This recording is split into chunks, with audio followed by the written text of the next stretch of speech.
이 영상은 궁금한 미래, 그리고 거짓 선지자, 그리고 천상의 회의 두 번째 시간입니다. 이를 들으시고 요거를 들으셔야 이해가 잘 됩니다. 자, 계속해서 말씀을 드리도록 하겠습니다. 자, 지금은 천상의 회의를 중심으로 말씀을 드릴 테니까 오늘 요 말씀이 여러분의 말씀이 되면 좋겠습니다. 그대로. 그럼 하나님께서 세우시길 원하시는 마지막 시대에 하나님께서 이 땅 가운데 허락하시길 원하시는 사람이 바로 천상의 회의를 엿보고 천상의 회의가 열리는 그 소리를 듣고 그 천상에서 무슨 회의가 열리는지 눈으로 보고 그런 사람들이 이 시대에 필요한 것입니다. 그래서 오늘 이 말씀이 바로 여러분의 말씀이 되시기를 주의 이름으로 도전을 던집니다. 자, 아합 시대에는 세 종류의 선지자들이 있다고 말씀을 드렸습니다. 불의 종, 그러니까 엘리야, 엘리사 이런 분들이 있을 거예요. 그리고 두 번째는 400명의 선지자와 시드기야 설명을 드렸습니다. 자, 지금은 뭐냐? 드디어 미가야.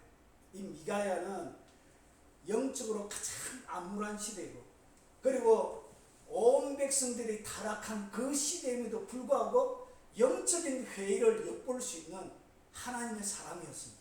그래서 이 미가야 속에 일어나는 그 영적인 현상이 바로 여러분의 현상이 되기를 도전을 던집니다.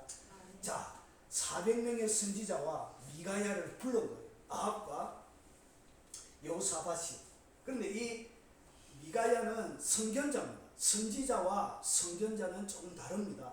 그러니까 선지자보다 레벨이 하나 높은 것이 선견자입니다. 선견자는 먼저 알 뿐만 아니라 일어날 일들을 눈으로 보는 사람을 얘기합니다. 그래서 계급이 영적인 수준이 훨씬 높습니다. 선지자는 눈으로 보는 사람은 아니에요. 눈으로 보는 사람이 아니고 하나님이 계시를 통해서 그리고 지각을 통해서 가르쳐 주는 것을 전달받고 하는 사람이고, 그리고 선견자는 실제로 들을 뿐만 아니라 눈으로도 보는 그런 사람입니다. 자, 보세요. 이제 미가야가 뭐라고 예언을 하는지 한번 보겠습니다. 이스라엘 왕이 여호사밧에게 이르되 아직도 이몰라의 아들 미가야 한 사람이 있으니 그로 말미암아 여호와께 물을 수 있으나 그는 내게 대하여 길한 일을 예언하지 아니하고 흉한 일만 예언하기로 내가 그를 미워하나이다. 여호사밧이 이르되 왕은 그런 말씀을 마셨어. 그러니까 정말 제대로 된 사람은 어떻게 하고 있죠? 아합이 하나님 앞에 우상 숭배하고 범죄하고 있는데 좋은 평화를 예언할 리가 없잖아요. 그러니까 정상적인 사람은 죄악 가운데 들어가 있는 사람들을 예언할 때는 항상 하나님의 뭘 한다고요? 심판의 메시지를 전가하는 것이죠. 자, 그래서 흉한 일만 예언하기로. 그러니까 아합은 흉한 일 외에는 일어나지 않을 것을 눈으로 봐도 하나님이 얘기 안 해도 말씀으로 금방 분별이 되는 것이죠. 그래서 이 미가야는 흉한 일만 예언해서 왕에게 뭘 했냐? 미움을 받았던가 봐요. 그런데 드디어 여호사밧 앞에 이 아합 앞에 미가야가 왔습니다. 뭐라고 하는지 한번 보겠습니다. 미가야가 22장 열왕기상 22장 14절에요. 미가야가 이르되 여호와께서 살아계심을 두고 맹세하노니 여호와께서 내게 말씀하시는 것 곧 그것을 내가 말하리. 그러니까 미가야가 아합 왕 앞에 오기 전에 뭐라고 그러냐? 사신하고 같이 와요. 사신이 오면서 뭐라고 하냐? 400명의 선지자들은 다 평화를 예언하더이다. 전쟁에서 승리할 것을 예언하더이다. 얘기하니까 미가야가 뭐라 그래요? 미가야가 하는 이야기를 잘 보세요. 이것이 하나의 중요한 핵심이에요. 미가야가 이르되 여호와께서 살아계심을 두고 맹세하노니 하나님이 확실히 살아계신다는 것이죠. 그러면서 여호와께서 내게 말씀하시는 것 그것을 내가 말하리. 거기에는 뭐가 없죠? 전혀 타협이란 것이 없죠. 하나님이 하시고자 하는 얘기만 전하겠다. 그렇게 딱 하면서 왔어요. 그러고 나서 17절 18절에 보세요. 그가 이르되 내가 보니 온 이스라엘이 목자 없는 양같이 산에 흩어졌는데, 그러니까 전쟁 이후에 일어날 것을 하나님이 눈을 열어서 보여주시. 그런 것을 갖다 선견자라 눈에 확 보여주는 영화를 보는 것처럼 여호와의 말씀이 이 무리에게 주인이 없으니 각각 평안히 자기 집으로 돌아갈 것이니라 하셨나이다. 그러니까 전쟁에서 뭐 할 것을 얘기했다. 패할 것을 얘기했는데 18절 이스라엘의 왕이 여호사밧 왕에게 이르되 저 사람이 내게 대하여 길한 것을 예언하지 아니하고 흉한 것을 예언하겠다고 당신에게 말씀하지 아니하였나이까. 아니나 다를까 미가야는 하나님이 보여주신 대로 예언을 했습니다. 그러면서 보세요. 그런데 이 미가야가 그러면서 아주 중요한 이야기 하나를 우리에게 딱 들려줍니다. 미가야가 우리를 어디로 데려가느냐. 자기가 보았던 천상의 회의로 미가야가 자기를 오늘 이 성경을 읽는 설교를 듣는 영상을 듣는 모든 사람들을 어디로 데려가고 있다고? 천상의 회의로 데려가고 있어요. 자, 천상의 회의로 한번 가보겠습니다. 자, 보세요. 천상의 회의가 딱 열려졌는데 미가야가 본 거예요. 몸은 땅에 있는데 눈이 열려가지고 주님이 보여주고 뭘 보여주냐? 천상에서 일어나는 회의 한 장면을 보여주고 미가야가 이르되 그런즉 왕은 여호와의 말씀을 들으소서. 내가 보니 자기가 보았다는 것이 정확하다. 여호와께서 그의 보좌에 앉으셨고 하늘의 만군이 그 좌우편에 모시고 섰는데 그러니까 그 눈앞에 펼쳐진 모습은 의리의리한 하나님의 보좌, 하나님께서 보좌에 앉으셨고 그리고 그 좌우에는 천군 천사가 즐비하게 모여져 있는 천상 하늘에서 모습을 하나님께서 열어주시는 미가야. 그러면서 보세요. 20절에 여호와께서 말씀하시기를 누가 아합을 꾀어 그를 길랄 라못에 올라가서 죽게 할 거 아니에요. 그러니까 하나님의 최종적인 예언은 오전에 말씀드렸던 것처럼 아합의 뭐예요? 아합의 죽음이. 아합에게 하나님이 정의를 실현한 것이 아합이 하나님께서 하시고자 하는 계획인 거예요. 그래서 어떻게 했냐? 누가 아합을 꾀어 그를 길랄 라못에 올라가서 죽게 할 거 아니에요. 그러면서 하나는 이렇게 하겠다, 하나는 또 하나는 저렇게 하겠다 했는데 21절 잘 보세요. 한 영이 나온다. 한 영이 나와 여호와 앞에 서서 말하되 내가 그를 꾀겠나이다. 22절 여호와께서 그에게 이르시되 어떻게 하겠느냐. 내가 나가서 거짓말하는 영이 되어 그의 모든 선지자들의 입에 있겠나이다. 그러니까 그들이 400명과 시드기야가 거짓말할 수밖에 없었던 이유는 뭐 때문에 그랬다고? 하늘에서 이미 작전회의 가운데 일어난 일들이 누구에게? 시드기야에게 400명에게 이루어진 거예요. 그러니까 그도 몰랐던 거예요. 그들은 예언한다고 바로 예언한 것 같은데 실제적으로 그들에게 들어간 영은 무슨 영이 들어간 거예요? 거짓말하는 영이 들어가 있었다. 왜 그들이 400명에게 거짓말, 왜 그 400명이 그렇게 진리를 분별하지 못했느냐? 그들에게 거짓말하는 영이 들어가 있던 것을 그들은 눈치채지를 못했던 거예요. 그래서 그의 모든 선지자들 입에 있겠나이다. 여호와께서 이르시되 너는 꾀겠고 또 이루리다. 나가서 그리하라 하였은즉 이제 여호와께서 거짓말하는 영을 왕의 모든 선지자의 입에 이르셨고 또 여호와께서 왕에 대하여 화를 말씀하셨나. 그러니까 아합에게 뭘 주셨지요? 기회를 끊임없이 주는 거예요. 하나님의 아합이 회개하고 천상의 회개까지 얘기해서 들려주면 돌아올 것을 마지막 하나님이 아합에게 기회를 주시는 거예요.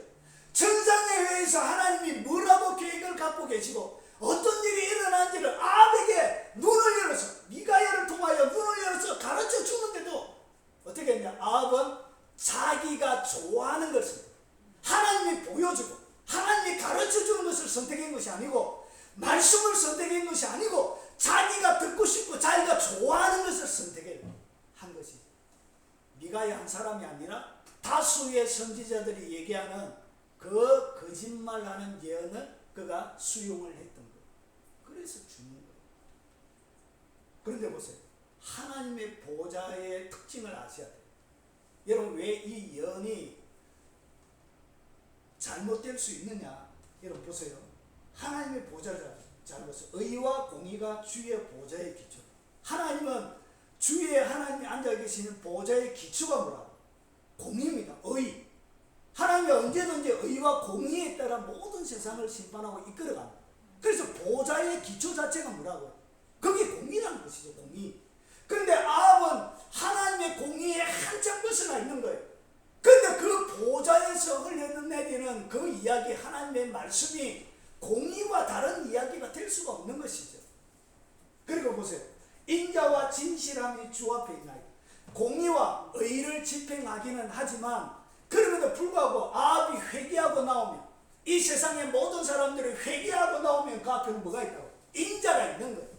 하나님의 보좌는 공의이지만 그럼에도 불구하고 하나님 앞에 긍휼과 자비를 가지고 하나님 앞에 용서해 줄 것을 바라보며 하나님의 인자 앞에 호소하고 나오는 사람들은 하나님이 그들에게 뭘 준다고? 인자함을 주시는 거예요. 마지막까지도 하나님이 아합에게 기회를 주시는 거예요. 미가를 통해서. 그리고 거기에는 뭐가 있다? 진실함이 있다는 거지. 그러니까 내가 진실한 마음으로 잘못된 것을 알고 진실하게 나오면 하나님은 그들에게 뭘 준다고? 진실함으로 응답해 주는 거예요. 그것이 어디에 있다고? 주님 앞에 있는 거예요. 믿습니까? 네. 하나님이 아합에게 이걸 요구했던 거예요. 그리고 마지막 길랄라보 전투에서 하나님은 아합이 죽지 않기를 원했던 거예요. 아합뿐만 아니라 아합과 함께 나가서 죽게 될 많은 백성들을 향한 하나님의 긍휼이 여기에 있는 거예요. 그래서 아합이 이 천상의 회의를 듣고 제발 돌이키기를 하나님이 그렇게 원하셨던 거예요. 그래서 미가야를 마지막 하나님이 선택해서 마지막 준 기회까지도 이 아합이 그득 차버리게 됩니다. 이 비극. 그리고 온 나라가 전란에 휩싸이게 돼요. 그리고 많은 가정들이 깨어지게 돼요. 많은 가정의 아버지, 많은 가정의 아들들이 죽어 나자빠지게 되지. 그리고 많은 집들이 초상집이 되지. 과부가 되었지. 애미 없는 호르몬이가 되었지. 이런 일이 벌어지게 됩니다.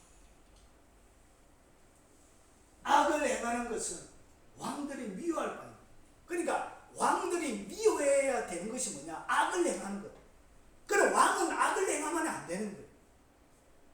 왕은 악을 행하는 것을 뭐 해야 된다고?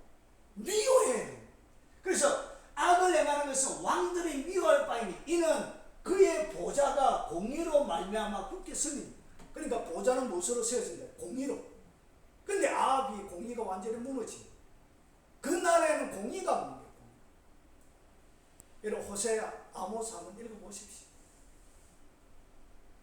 그래서 이스라엘 나라를 하나님이 진단하는데 뭐라고 진단했냐? 창녀래요. 창녀. 이런 상태가 되었지. 이렇게 하나님이 무슨 일을 하기 전에 항상 하나님 뭐가 일어난다고? 천상의 회의가 일어나고 모든 수많은 하나님의 큰 일, 굵직굵직한 모든 일들, 그리고 여기는 단순한 사람에 관련되어 있는 일만 아니고 뒤에 나오겠지만 참새 두 마리가 떨어지는 것도 어디에? 하나님의 허락하에서 되어진 거지. 믿습니까? 천상의 회의가 열려요. 이 세상의 모든. 그런데 누가 필요하냐? 여러분 정확한 판단을 내리시면 천상의 회의를 볼 수 있는 사람, 그런 눈을 가진 사람, 천상에 일어나고 있는 그 하나님의 작전들이 귀로 들을 수 있는 이런 사람들이 지금 필요한 것입니다. 바로 그 사람이 여러분 되시기 바랍니다. 이 천상회의는 미가야만 경험한 것이 아닙니다. 오늘 제가 좀 어려운 성경 본문 하나를 꺼내보겠습니다. 굉장히 어려운 본문입니다. 논란도 많습니다. 욥입니다. 욥기 1장에 딱 보면 뭐가 나오죠? 하루는 하나님의 아들들, 여기에 하나님의 아들들은 천사를 얘기합니다. 하나님의 아들들이 와서 여호와 앞에 섰고 사단도 그들 가운데 온지, 사단도 천상의 회의에 올라왔던가 참석을 했던가. 욥기에 여호와께서 사단에게 이르시되 내가 어디서 왔느냐? 사탄이 여호와께 대답하여 이르되 땅을 두루 돌아 여기저기 다녀왔나이다. 그래서 욥이 베드로가 뭐라고 하죠? 두루두루 다니며 산결자를 찾는다 그랬죠. 그래서 8절에 여호와께서 사단에게 이르시되 내가 내 종 욥을 위하여 보았느냐? 그와 같이 온전하고 정직하여 하나님을 경외하며 악에서 떠난 자가 세상에 없느니. 하나님도 뭘 했다고? 욥을 인정해. 욥은 하나님 앞에 자기가 살았는데 하나님은 모를 줄 생각하고 있었던가. 하나님이 완전히 안다고 생각하지는 않았을 거다. 그런데 하나님은 욥을 어떻게 알고 있었다? 너무나 세밀하게 잘 알고 계실 것이지. 그리고 보세요. 9절에 사단이 여호와께 대답하여 이르되 욥이 어찌 까닭없이 하나님을 경외하니 반론을 제기하죠. 보세요.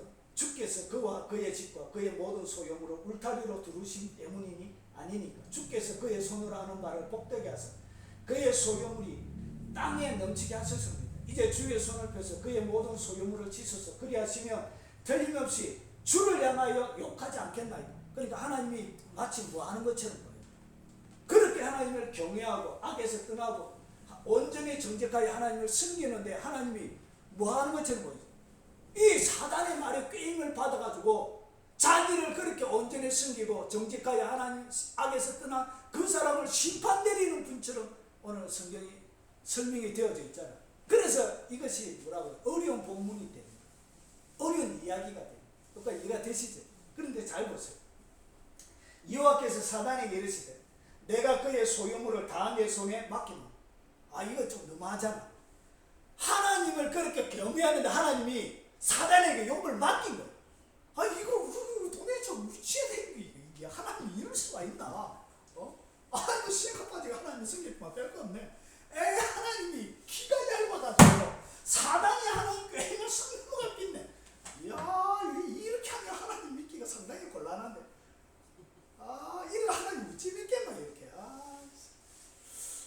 에로사님 안 돼. 이러면서 이 본문을 가만히 보면 오해할 수밖에 없는 여러 가지 부분들이 있지요. 근데 잘 보세요. 그의 소유물을 다 손에 맡기노니 다만 그의 몸에는 내 손에 대지 말지니라. 사단이 곧 여호와 앞에 물러가니. 그러면 어떻게 왜 욥에게 이런 일이 일어났는가? 그러면 욥의 이야기를 들어봐야 되겠죠. 도대체 욥이 왜 하나님이 사단에게 자기의 삶이 떠맡겨지는 이런 일들이 일어나게 되어졌는지 욥이 도대체 하는 고백을 한번 들어봐야 되겠죠. 잘 보세요. 여기에 오늘 요 성경 애매한 부분을 해석하는 키가 있습니다. 누구의 말에? 욥 자신의 말에. 잘 보세요. 이게 그 답입니다. 답. 보세요. 내가 두려워하는 그것이 내게 임하고 내가 무수하는 그것이 내 몸에 미쳤고. 그러니까 욥이 하나님을 경외하고 온전히 섬겼지만 뭘 하고 있었다고? 두려워하는 그것이 있어요. 그러니까 두려워하는 그것이 뭐예요? 자녀들이 다 죽고 아내가 도망가고 모든 재산이 빼앗기는 여기에 대한 두려움 때문에 자녀들을 갖다가 어떻게 철저하게 신앙 교육을 시키고 했던 거예요. 그런데 거기에 밑바닥에 뭐가 있었다고? 욥의 마음속에 그 두려워하는 그것이 있던 거예요. 두려움. 그리고 내가 무수하는 그것이 자기 몸에. 그래서 혹시나 자기 몸에 뭐가 닥치는 거예요. 온 몸에 이렇게 독창이 나가지고 막 몸이 썩어가는 이 병에 대한 생각들을 자기가 가지고 있었던 거예요. 여러분, 이것이 영적인 하나의 원리예요. 이것이 무슨 영적인 원리냐? 두려움과 무서움은 마귀가 침투하는 문입니다. 문. 마귀가 내 삶들 가운데, 그러니까 마귀가 여러분의 삶들을 언제든지 침투할 수 있도록 여러분이 문빗장을 열어주는 것이 무엇을 통하여 문이 열린다고? 두려움이에요. 그래서 두려워하는 그것, 무수하는 그것이 마귀의 문. 결국은 이 모든 것은 누가 당긴 거라? 자기가 당깁니다. 자기가 영적인 세계 속에 두 개의 수도꼭지가 있었다고 제가 말씀드렸죠. 그래서 천국 것을 캐면은 천국 것이 나오는데 이 땅 가운데 마귀에게 속한 것을 캐면 마귀의 것이 나오는 거예요. 그런데 불행하게도 욥은 뭐 했냐? 두려움과 무서움 속에서 하나님을 경외하긴 했지만 그의 마음 속에는 뭐가 있었다고? 두려움이 있었다. 그의 마음 속에는 무수한 것이 있었다. 이것이 뭐냐? 마귀가 법적으로 그의 삶들 가운데 침투하게 만드는 방법. 이것이 문이에요. 그래서 보세요. 요한일서가 이렇게 설명하고 있는 거예요. 요한일서 4장 18절을 보니까 사랑 안에 두려움이 없고 온전한 사랑이 두려움을 내쫓는다. 두려움에는 뭐가 있다고요? 형벌이. 왜 두렵냐? 형벌이 있기 때문에 두려운 거예요. 두려움을 느끼는 이유는 형벌 때문에 두려움을 느끼는 거예요.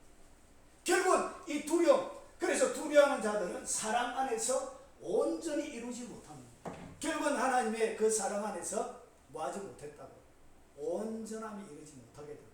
그의 마음속은 뭐로 차있었다고요? 두려워하는 것, 무수한 것. 그래서 여러분이 영적으로 어떤 것을 생각하느냐에 따라 영적인 것은 끌어당김의 법칙이 있습니다. 그래서 기뻐하면 기뻐하는 것이 와요. 감사하면 감사하는 것이 와요. 그리고 여러분이 즐거워하면 즐거워하는 것이 이렇게 와요. 그런데 문제는 뭐냐? 내가 두려워하면 두려워하는 그것이 오는 거예요. 무서워하면 무서워하는 그것이 오는 거예요. 이것이 영적인 끌어당김의 법칙이에요. 그래서 이 욥은 어떻게 했냐? 자신의 삶들 가운데서 무서움을 끌어당긴 거예요. 자기가 두려워하는 이것을 통해서 끌어당긴 거예요. 그래서 그것이 미쳐요. 하나님이 허락한 것이 아니라 하나님이 법적으로 공의이기 때문에 하나님의 공의의 원리에 따라 거기에 잘못된 두려움과 무서운 것에 사로잡히면 어쩔 수가 없는 거예요. 이것이 하나님의 공의예요. 그래서 마귀에게 뭘 주게 되어졌냐? 문이 열린 거예요. 결국은 내가 하나님 앞에 잘못하게 되어질 때 마귀가 천상의 외에 참여하는 특권이 주어집니다. 여러분이 하나님 앞에 잘못하게 되고 범죄하게 되어지면 법적으로 천상의 외에 마귀가 뭐 할 수 있는 특권을 얻는다고? 참여하는 특권. 사랑하는 여러분, 이렇게 뭐가 있다고요? 미가야만 그런 것이 아니라 욥의 삶들 가운데도 뭐가 있었다고요? 천상의 회의 가운데 회의가 있다. 욥이 이것을 잘 알았다면 더 하나님 앞에 감사할 수 있었겠죠. 여러분, 이 성경에는 보세요. 그래서 참새 2마리가 한 아사리를 위하여 팔리지 않느냐. 그러나 너희 아버지께서 허락하지 아니하시면 그 하나도 땅에 떨어지지 않아. 뭐가 필요하다고? 하나님의 허락. 그리고 그래서 마태복음 10장 31절은 뭐라고 그래요? 두려워하지 말라. 너희는 많은 참새보다 마다 귀하다. 있습니까? 아멘. 그래서 왜 두려워하지 말라 그러냐? 두려움은 마귀가 여러분의 삶들 가운데 법적으로, 합법적으로 침투할 수 있는 문이 되기 때문에 그런 거예요. 세 번째 천상의 회의를 한번 보여드리겠습니다. 예레미야가 천상의 회의를 참여하는, 천상의 회의에서 일어나는 일들을 보았던 하나님의 사람이 보세요. 누가 여호와의 회의에 참여하여.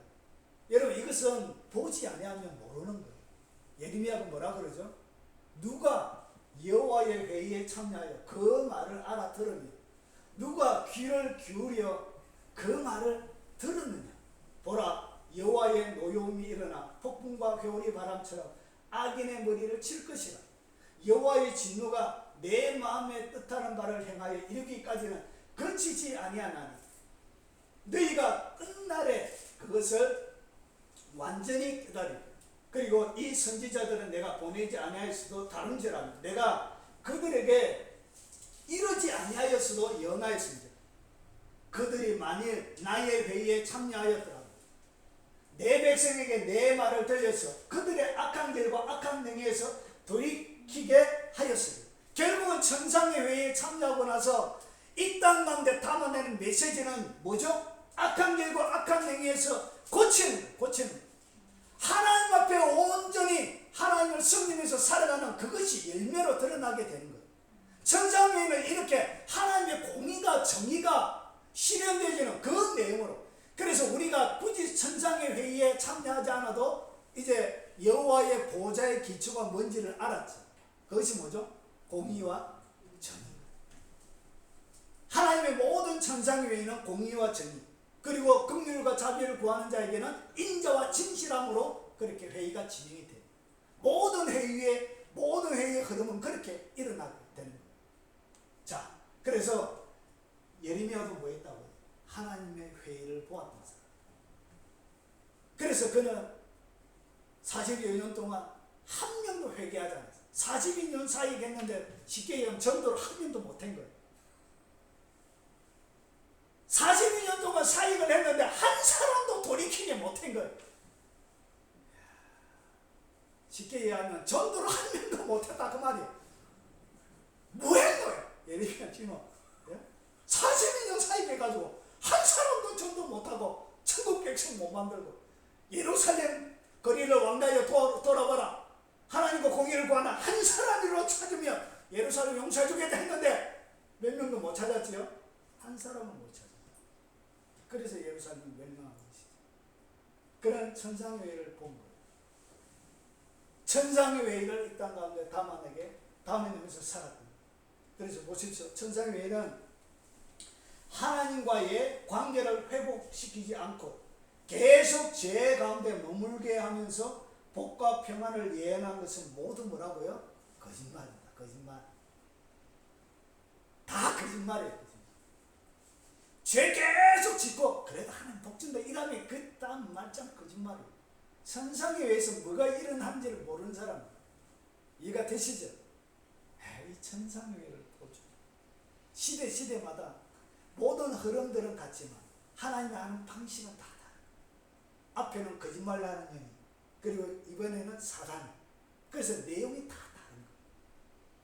그 회의에 참여하는 참여자가 다르다.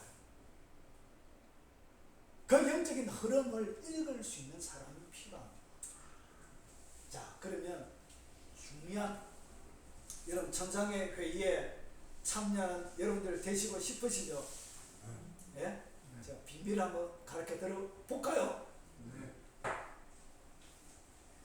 한번 해보겠습니다. 한번 잘 따라오십시오. 제가 이 미가야만 찾아본 게 아니고 모든 대부분의 선지자들을 제가 어떻게 설교 준비하는지 아시죠? 예, 대부분이 다 훑어봤어요. 똑같아. 흐름이 똑같아. 천상의 회의에 참여하는 이사야, 에스겔, 그리고 모든 하나님의 선지자들은 똑같은 공통적인 특징을 가지고 있습니다. 이 공통적인 특징이 결국 뭐냐? 천상의 회의에 참여하게 하는 비법입니다. 자, 한번 풀어보겠습니다. 됐습니까? 네. 아주 도대체 뭔데? 지금 빨리 하지. 끝나버리고 타겠다. 자, 보십시오. 미가야가 이렇게 얘기해요. 미가야가 이르되 여호와께서 살아 계심을 두고 맹세합니다. 천상의 회의에 참여한 특징을 가지고 있던 사람들의 가장 전형적인 하나의 비법이 뭐냐? 그게 뭐라고? 하나님의 살아계심을 아는 자였어요. 하나님이 확실히 살아요. 하나님이 주인이라는 것을 정확하게 아는 사람들. 하나님이 완벽하게 살아계시는 분. 그 하나님에 대한 분명한 인식을 가지고 있는 사람. 이것이 뭐냐? 담대함의 권능이었어요.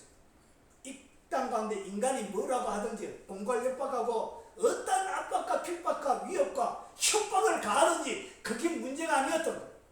감옥에 갇혀고 그리고 이사야는 톱으로 몸이 잘려져서 몸이 반동안이 나서 죽었어.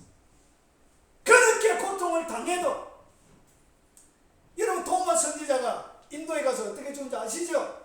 머리부터 발끝까지 가죽이 벗겨졌어. 주님의 복음을 증거한 것 때문에 가죽이 벗겨져서 죽였어. 왜 그렇게 할 수 있느냐? 하나님의 뭘 알았다고?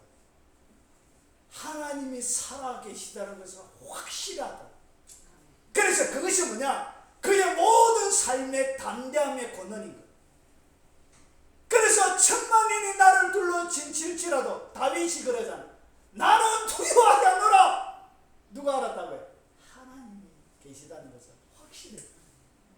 그것이 정확하게. 이것이 뭐냐? 천상의 회의에 참여하는 자들의 제일 공통적인 첫 번째였어요. 첫 번째. 이것이 첫 번째였어요. 뭘 알았다고요? 하나님의 살아계심.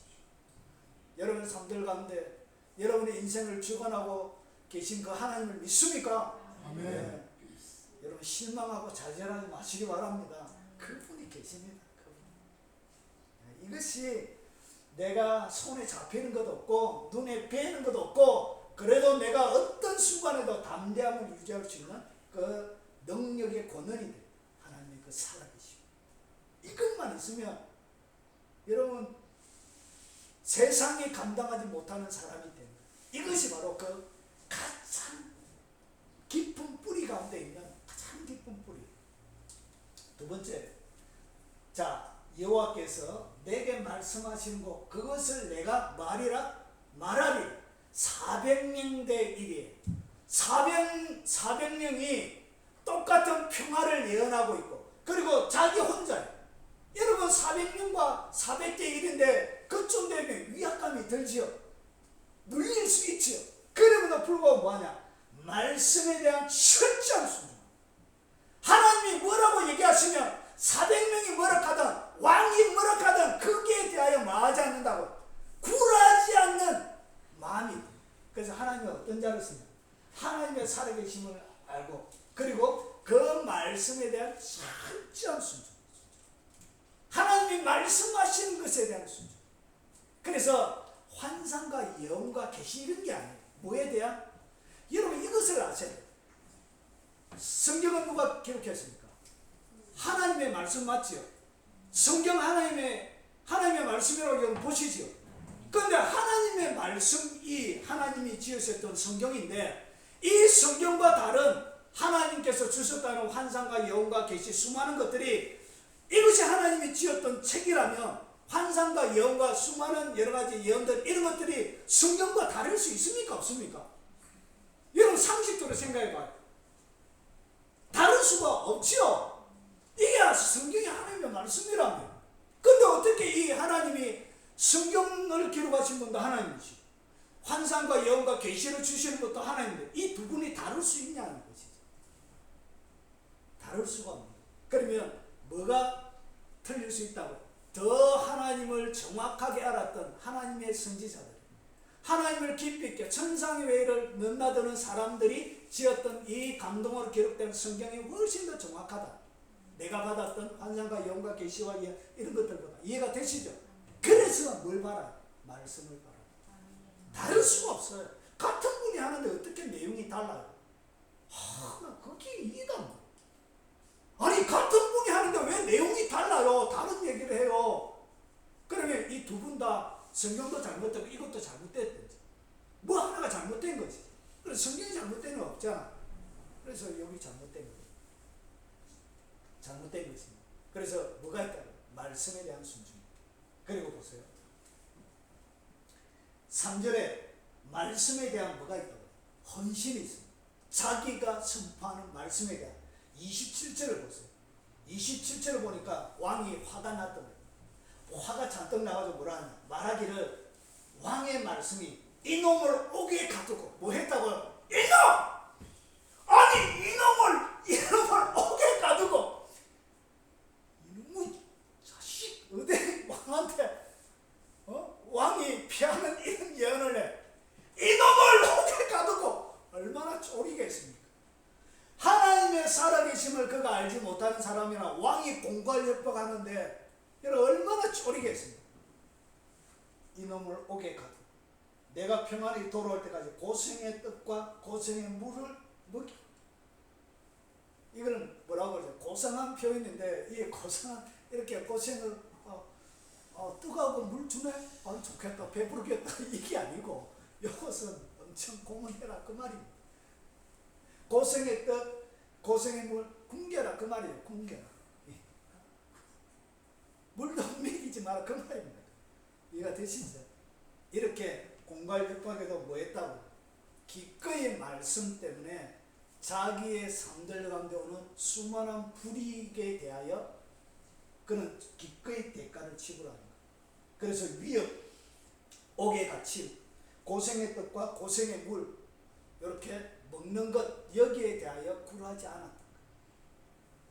그래서 어떤 자들에게 하나님께서 천상의 외에 참여하게 합니다. 말씀에 대한 헌신이 있는 사람, 말씀에 대한 특별한 헌신이 있는 그런 사람을 들었습니다. 그리고 보세요. 말씀에 대한 흔들리지 않는 확신. 결국은 보세요.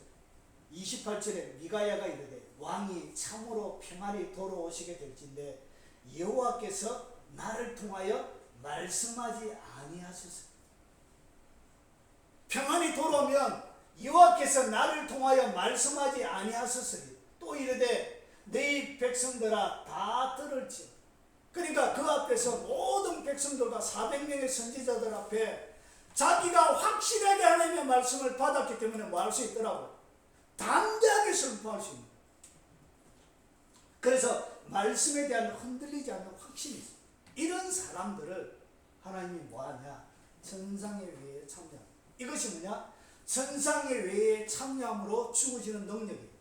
그러니까 확실히 보았기 때문에 이런 담대함의 능력입니다. 근데 많은 하나님의 사람들이 누가 이단이나 다른 이론들을 딱 갖다 대면 와, 그것도 그럴싸하네 이렇게 하면서 흔들린다 조금.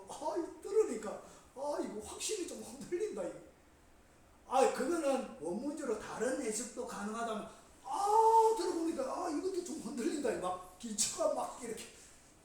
그래서 이런 사람들은 뭐 하지 못한다. 하나님의 깊은 영역으로 데려갈 수가 없는. 그래서 뭐가 있어야 됩니다. 말씀 자체에 대한 흔들리지 않는 확신에 가는 그런 사람들이 하나님이 어디에 집어넣는다. 천상의 외를 참여해요. 근데 우리는 보통 뭐 하냐? 1번은 잘해요.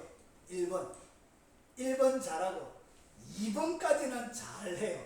2번까지는 조금 가요. 근데 뭐가 안 되냐? 3번과 4번이 안 되냐?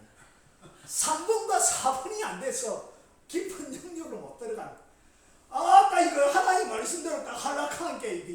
이거 지불해야 될 대가가 이게 만만치가 않은 거 이게. 재산도 다 팔아야 되고. 예? 자녀들에게 내가 해줘야 될 것도 잘 못 해줄 것 같기도 하고.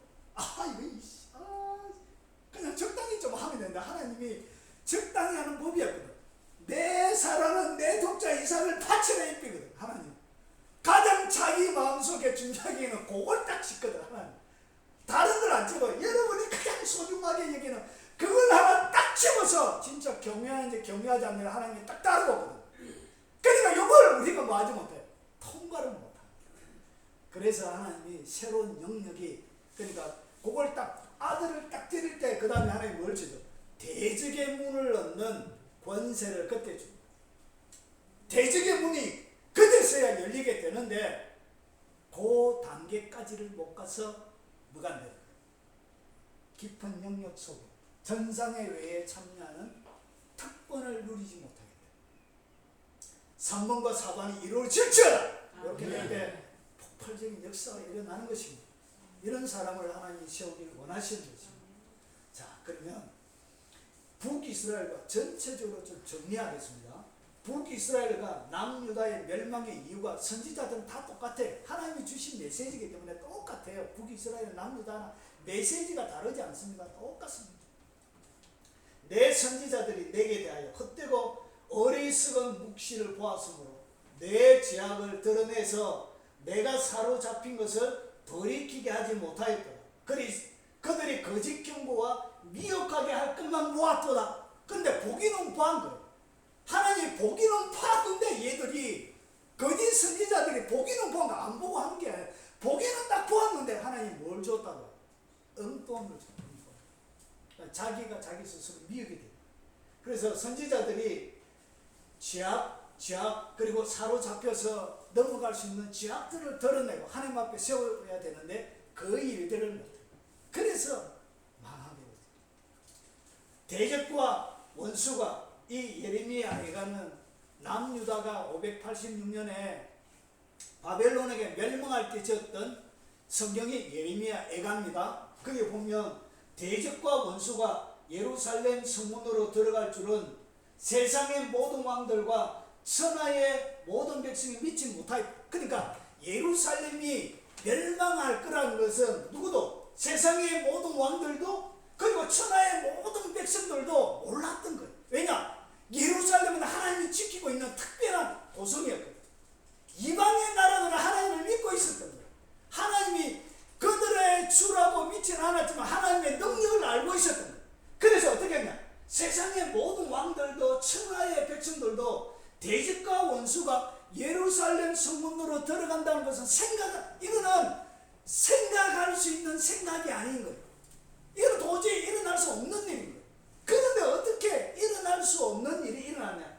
그의 선지자들의 죄들과 제사장들의 죄악 자들 때문이니 그들이 성읍 안에서 의인들의 피를 흘렸습니다. 결국 누가 역할을 못했다. 선지자들과 제사장들이 기능을 못해. 그래서 예루살렘 성문이 열려집니다. 재판석에 앉은 자에게는 판결나인 영이 되시는 성문에서 사람을 물리치는 자에게 힘이 되시는도다. 이것이 하나님이 하시는 것이죠. 근데 보세요. 7절에 그리하여 이들은 포도주로 말미암아 옆걸음치며 독주로 말미암아 비틀거리며 제사장과 선지자도 독주로 말미암아 옆걸음치며. 그러니까 제사장과 선지자들이 술 취해입니다. 술 취해. 술에 찌들려. 제사장들이 개도 아니고 제사장들이 옆으로 다니고. 제사장들이 생각만 해. 지가 개가 와 옆으로 가. 앞으로 가 있는 옆으로 가는 옆으로. 포도주에 빠지며 독주로 말미암아 비틀거리며 환상을 잘못 풀며 환상이 보이는데 이게 하나님이 주시는 선명한 환상이 아니고 술 취해가지고 보는 환상이에요. 재판할 때 실수하고 엉뚱한 재판을 하는 것이죠.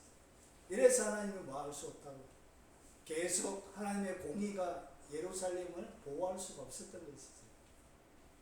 이는 그들이 작은 자로부터 큰 자까지 다 탐욕을 부리며 선지자부터 제사장까지 다 거짓을 행한다. 그래서 왜 북이스라엘 남유다가 멸망했냐? 가장 핵심적인 역할을 하는 사람이 누구라고? 제사장과 선지자들의 타락이었습니다. 그래서 그들이 내 백성의 상처를 가볍게 여기고 상처가 났으면 그것을 어쨌든지 고쳐주려고 근본적인 원인을 고쳐주려고 해야 되는데 말하기를 평강하다 안 평강하다 그러는 거예요. 미치거든요. 백성들 얼마나 답답해. 상처가 나서 아파 죽겠는데 평강해 아프다는 거 잊어버려. 그냥 자 한잔 마시고 그냥 이제 이렇게 하는 한잔 부족해? 그래 한잔 돼 이렇게. 그래서 그들이 가증한 일을 행할 때 부끄러워하겠느냐? 아니라 하나님이 예레미야에게 얘기하는 거예요. 하나님이 선지자들 딱 보니까 가관인 거야. 어떻게 가관이냐? 가증한 일을 행하고 있는데도 부끄러워하겠느냐? 아니라! 하나님이 아니라! 어떻게 아닌가? 조금도 부끄러워하지 않을 뿐만 아니라 얼굴도 붉어지지 않아. 여러분 보통 정상적인 양심의 상태에 있으면 잘못하면 부끄러움을 느끼는 게 정상이에요. 근데 뭐 하지 않았다고? 얼굴도 안 얼굴도 붉어지지 않았다는 것이에요. 여러분 그가 잘못한 것을 어떻게 하냐? 얼굴 딱 보면 알아요. 남편이 밖에 가서 잘못한 거 뭐 말 시키면서 어떻게 하느냐? 눈동자를 딱 보면 눈동자를 엉뚱한 데 자꾸 돌려. 초점을 못 맞춰요. 아내에게 초점을 못 맞춰요. 이렇게 괜시리 알았어 이렇게. 그래 얼굴 자체가 뭐예요? 얼굴 자체가 거짓말하는 색깔이 딱 보여요. 그래서 창세기 4장에 가인 보고 뭐라 그래요? 아벨을 주인 가인에게 여호와께서 오셔서 안색이 변하면 어찌면요? 뭐가 변한다고요? 안색이 변하는 거예요. 아내가 들어왔는데 아내의 안색이 변했다? 안색이 변하면 어찌면요? 이렇게 하면 이렇게 한 대 맞는 거예요. 남편에게 안색이 변하면 어찌면요? 이렇게 하면 뭐가 바뀌나? 안색이. 그런데 뭐 하지 않았다고? 이게 정상인 거예요. 그래도 가인은 안색이라도 변했는데 야 이놈들은 가인보다 더 못한 놈들이에요. 뭐도 안 변했다고? 얼굴도 안색도 안 변하는 거예요. 얼마나 타락했다는 것을 전체로 보여줘요. 안색도 안 변하는 거예요. 이야 얼굴에 얼마나 떡칠해서 화장했든지 안색이 변하는 것도 안 보여요. 그러므로 그들이 엎드러지는 자와 함께 엎드러질 것이요. 그래서 멸망합니다. 내가 그들을 벌하리니 그때 그들의 거꾸로 지리라. 여호와의 말씀입니다. 결국은 정리하면 뭐냐? 마지막 보류는 무엇이라고요? 제사장과 선지자인데 결국은 마지막 보류가 무너집니다. 마지막 이스라엘 지키는 방파제가 제사장과 선지자인데 선지자가 타락해버립니다. 방법이.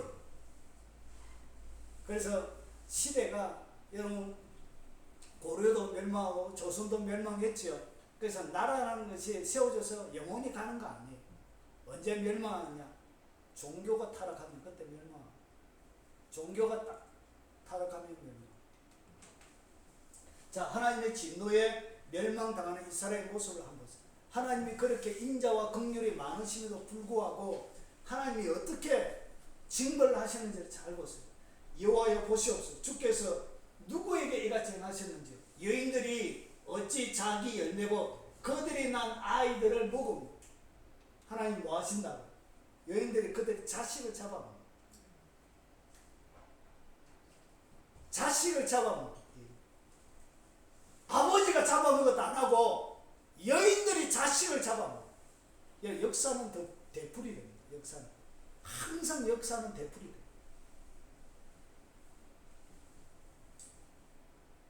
이스라엘 백성들이 이렇게 됩니다. 제사장들과 선지자들이 어찌 주의 성소에서 죽임을 당하오리까. 그러니까 예루살렘으로 들어간다는 것은 세상의 왕들도 어떤 백성들도 생각하지 못하는, 이거는 생각할 수 있는 영역의 것이 아니었어. 그런데 더군다나 어디에서? 성소에서 죽음을 당해. 그 하나님의 거룩한 제사장. 늙은이와 젊은이들은 다 길바닥에 엎혀져. 그래서 요세푸스의 상본에 보면 유대 전쟁사라는 책이 있습니다. 두껍습니다. 제가 군대에 있을 때 요세푸스 전집을 다 읽었습니다. 너무너무 재밌더라. 두꺼운데 그 요세푸스에 보면 유대 전쟁사에 예루살렘이 어떻게 멸망하는지를 보여주는데 거기 한 단면이 이 수루가 있습니다. 수루가 있는데 그 요세푸스에 어떻게 그래요? 수루에 피가 흘렀다 그렇게 됩니다. 벽과 거리에 피가 가득하고, 그리고 수루에 물이 흘러면서 피가 절절절 흘렀다 이렇게 기록이 되어 있습니다. 피가 흘러, 피가 예루살렘 성전에 사람의 피가 하수구에 물처럼 흘러가고 그만큼 잔인하고 다 길바닥에. 그리고 처녀들과 청년들이 칼에 쓰러지고 주의 진노의 날에 죽이시되 긍휼을 여기지 아니하시고. 너무 무슨 말씀을 써요? 도륙하시는. 그리고 끝에 진노하시는 날에 피하거나 남은 자가 없나이다. 내가 나 기르는 아이를 내 원수가 다 멸하니 내 보는 눈앞에 원수가 여러분의 자식들을 죽이게 되어서 이들의 자식들을 죽이게 되는 일이 벌어진 것입니다. 그래서 주의 진노의 날 하나님 뭐 하지 않냐? 긍휼히 여기지 않고 도륙하시지 않습니다.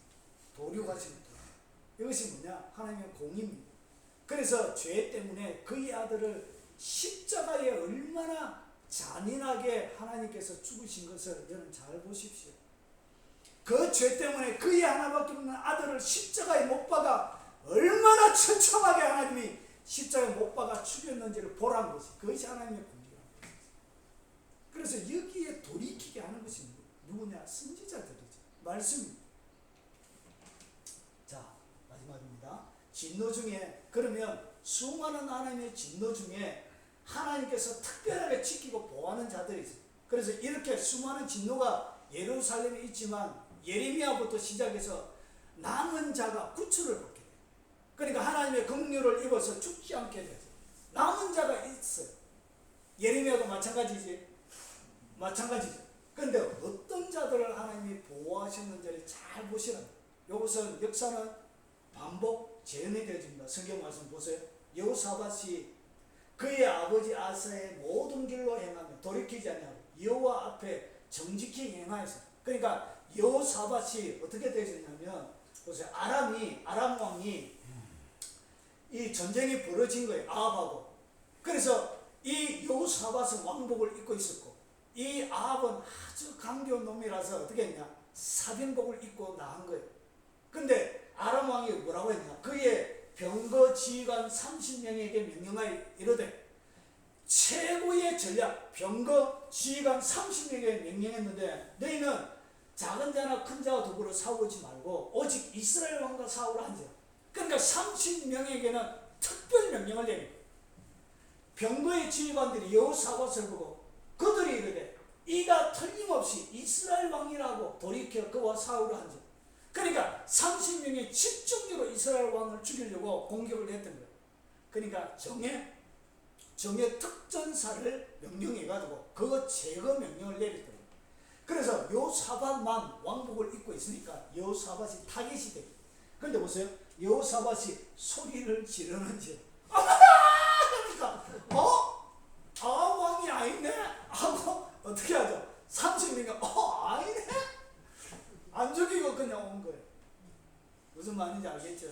전쟁이 너무 맹렬했습니다. 이때 보면 전쟁이 맹렬하게 일어났음에도 불구하고 30명의 정예 특공대에게 암살 지령이 내려졌음에도 불구하고 하나님이 모든 길로 행한 뒤에 보세요. 산당 패하지 아니하였으므로 백성이 아직까지 산당에서도 제사를 분양하였다. 이때까지는 그냥 없애지 않고 뭐 관례처럼 내려왔던 거예요.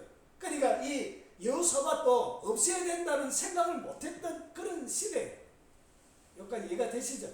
예. 그래서 그런 거예요. 그래서 하나님을 경외했던 그를 어떻게 하냐? 하나님이 맹렬한 진노에 있을지라도 하나님이 30명의 특공대가 암살 명령을 내릴지라도 특별히 지키고 보호한다는 거죠. 그냥 소리 지르세요. 어머! 이렇게 이스라엘 왕이 아니네? 이렇게 돌아갑니다. 누구 뭐 할 때? 하나님을 뭐 할 때? 그의 길로 행하고 여호와 앞에 정직히 행하며. 그래서 이런 것들은 안 들어도 돼. 왜 그러냐? 하나님 앞에 하나님이 원하시는 그 말씀의 길을 행하고 정직하게 행하면 하나님이 알아서 다 지켜주는 거예요. 어디 가서 안 들어도 돼요. 돈 10만 원 봉투에 넣어가지고 안 전달해줘도 된다는 거예요. 아시겠죠? 자, 그리고 하나님 어떻게 하냐? 예레미야 17장 7절부터 8절 보면 무릇 여호와를 의지하는 뭐 하는 자? 하나님을 의지하는 자. 여호와를 의뢰하는 그 사람은 뭘 받을 것이다? 복을 받을 것이다. 그러면서 보세요. 그는 물가에 심겨진 나무가 뿌리를 강변에 뻗치고 더위가 올지라도 두려워하지 아니하며 그 입이 청청하며 가무는 해도 걱정이 없고 결실이 그치지 아니한 같은 것. 결국은 하나님이 예레미야부터 남은 자를 어떻게 지키냐? 하나님을 경외하는 자들. 여러분 아무리 진노해도 하나님을 경외하는 자들은 하나님이 지켜요. 그래서 여호와를 의지하고 그분을 의뢰하는 자에게는 뭐가 있다고? 전쟁 중이라도 하나님이 복을 받는다는 거죠. 뭐처럼? 더위가 올지라도 가무는 혀가 올지라도. 여러분 제가 개척을 딱 할 때 하나님께서 저에게 5년 동안 사역에 정확하게는 4년 11개월이었습니다. 감당은 안 되시는 거예요. 설교를 하고 싶어요. 설교를 너무 하고 싶은데 감당은 안 되셔서 4년 11개월 동안 노가다도 하고 일용직도 나가고 참 눈물 젖은 시간들을 많이 보냈습니다. 제가 설교를 너무 하고 싶어요. 고생을 너무너무 많이 했어요. 그래서 몸에 여러 가지 장애도 오고 참 힘들더라고요. 그리고 나서 하나님이 개척을 열었는데 코로나가 한창이 작년 3월 22일 날 열은 거예요. 그래서 제 마음에 한 3개월 정도 지나고 하니까 이야 허구한 세월 다 놔두고 주님이 참 이때 코로나가 한창 이때 개척을 시켜가지고 또 교회도 폐쇄라고 그러네. 예? 그래가지고 매주마다 와가지고 사람 몇 명 오는지 시청 직원인지 동사무소 직원인지 몰라도 막 이렇게 감시 관리 감독도 하고 우리 한 사람도 없어요. 개척한 지 얼마 안 되고 왔어요. 야, 그래가지고 제가 하나님 앞에 참 말은 안 하고요. 속으로 하나님 하나님 참 그 수단 시간 나눴다가 이게 뭡니까? 코로나 시대에 개척을 시키고. 그래가지고 열심히 설교 2편을 제가 준비해가지고 올렸습니다. 이야, 딱 10개월 딱 지나면서 주님이 은혜를 딱 베푸는데요. 10개월 딱 유튜브를 딱 폭발을 시키고 10개월 제가 올 때 구독자가 82명이었습니다. 82명. 김해에서 였다고 올 때 1년 전에 12월 둘째 주에 198명이었어요. 구독자가. 그러다가 지금은 만 200명쯤 됩니다. 구독자가. 좀 많이 늘었죠? 예. 그러면서 하나님이 어떻게 했냐? 많은 목사님들이 전할 때 가뭄이다, 더위다. 그러면서 너무 이렇게 힘든 말씀들을 많이 하세요. 그런데 저희들은 이 코로나 때문에 폭발이 돼요. 그리고 사역이 폭발이 돼요. 좋은 쪽으로. 그래서 제가 이 말씀이 무슨 말씀인지 이해를 하게 되었어요. 뭐하냐? 코로나 때문에 교회가 문을 닫고 실제로 교회 경매가 많이 나고 있습니다. 교회 문 닫는 데가 철비하게 있습니다. 운영이 안 되니까. 그리고 교인들이 20% 30%밖에 참여가 안 되잖아, 예배에. 그러니까 현상 유지하기도 힘든 거예요. 어떤 데는 뭐 부교육자가 100명씩 넘으면 그 인건비도 관리가 안 되는 거예요. 그런 가운데 보세요. 아무리 가뭄이 wal지라도 물가에 심겨진 나무는 뭐하다고요? 아무리 이상히 뿌리를 강면에 뻗치고 더위가 올지라도 두려워하지 않고, 그리고 그 입이 청청하면 가뭄은 해도 걱정이 없고 결실이 그치지 않은 것 같은 일. 누구에게? 하나님을 뭐하는 자? 의지하는 자, 의뢰하는 자. 믿습니까? 이것이 능력이라는 것이죠. 상황이 중요한, 상황이 어떻든지 그건 아무런 상관이 없다는 것입니다. 하나님을 뭐하라? 철저하게 의지하라. 그분이 시키는 대로 온 삶을 던져버리라. 그럼 그분이 책임지십니다. 제 삶이 그렇더라. 믿습니까? 심겨진 나무가 되는 것입니다. 전쟁, 마지막 종말 심판 걱정하지 마세요. 뭐 여러가지 지식 없어도 괜찮아요. 뭐 백신부터 시작해서 여러가지 수많은 지식이 없어도 괜찮아요. 누구를 지킨다고? 그 지식을 가지고 있다고 해서 지키는 게 아니라 하나님을 뭐하고 의뢰하고 의지하는 자를 지키는 거. 믿습니까? 그 지식은 망할 지식이 우리를 견고하게 세워주는 게 아니에요. 자, 그리고 에스겔서를 잘 보세요. 어떻게 하냐? 이제 이 에스겔서는 남유다가 586년에 멸망하고 나서 바벨론 포로로 잡혀가서 바벨론에서 사이가던 선지자가 두 명이 있었죠. 다니엘과 에스겔이. 그러니까 예루살렘이 완전히 멸망한 거예요. 멸망하고 나서 잡혀가서 사이가했던 선지자인데 보세요. 이 선지자가 뭐라고 얘기하는지 한번 보세요. 에스겔서 9장을 보니까 그룹에 머물러 있던 이스라엘 하나님의 영광이 성전 문지방에 이르더니 여호와께서 그 가는 베옷을 입고 서기관의 먹그릇을 찬 사람을 불러. 하나님이 멸망하기 전에 언제든지 그래. 이것이 어디부터 나오냐? 요한계시록에도 똑같이 나와요. 구조가 똑같아요. 하나님은 구약이나 신약이나 마지막 때나 똑같아요. 그림이 하나도 다른 게 없어요. 그래서 보세요. 여호와께서 이르시되 너는 예루살렘 성읍 중에 순행하여 그 가운데 행하는 모든 가증한 일로 말미암아 탄식하며 우는 자의 어디에? 이마에 표를 그리고. 그러니까 멸망하기 전에 하나님이 뭐 한다고요? 하나님을 이 세상에서 가증한 일로 말미암아 탄식하고 울면서 회개하는 그런 자들에게 뭘 한다고? 표로 하는 거예요. 표. 하나님이 그들을 특별히 구별하는 거예요. 그러면서 뭐라 그러냐? 6절을 잘 보세요.